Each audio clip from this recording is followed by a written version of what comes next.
This is Hollywood. Matías Bombal with you.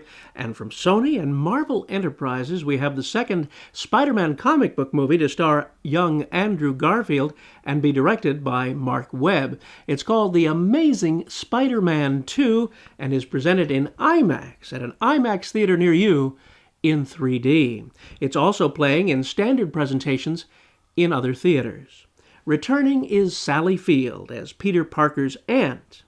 His love interest, Gwen Stacy, is played by Emma Stone. We add, in a role so against type I didn't recognize him, Paul Giamatti. And in a dual role, talented Jamie Foxx, who is first the lonely and nerdy electrical genius Max Dillon, then becomes the shocking Electro through corporate mutation. The story, spun with fun, webbing, and neat effects, Spider-Man will save the day whilst appearing in time to graduate from school, dealing with 3 villains and the girlfriend, his aunt, and unraveling the mystery of his parents' disappearance. Comic book movies are not my favorite, but I really enjoyed this in its lavish 3D obviousness, made epic by the giant IMAX screen, which, if you're going to see it, is the way you should see it.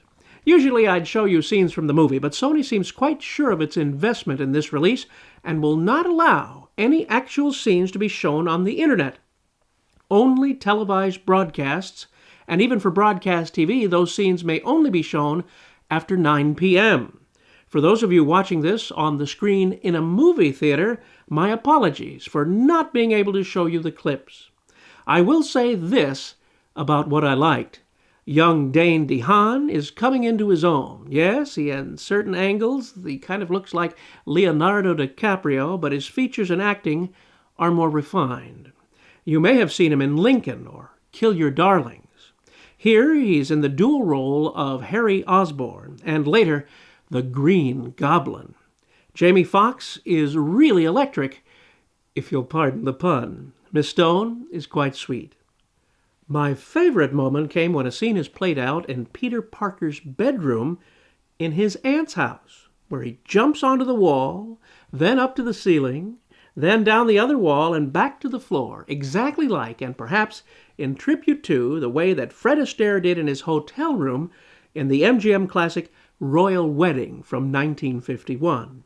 Another moment explores an abandoned subway station in New York City, just like a similar one that actually does really exist in life. You'll enjoy this 3D comic book and even more in IMAX at an IMAX theater. In a way, the kids are sort of like hipster superheroes, but it lends itself well to the tongue-in-cheek fun. This is your pal, Matías Bombal, bidding you a fond farewell.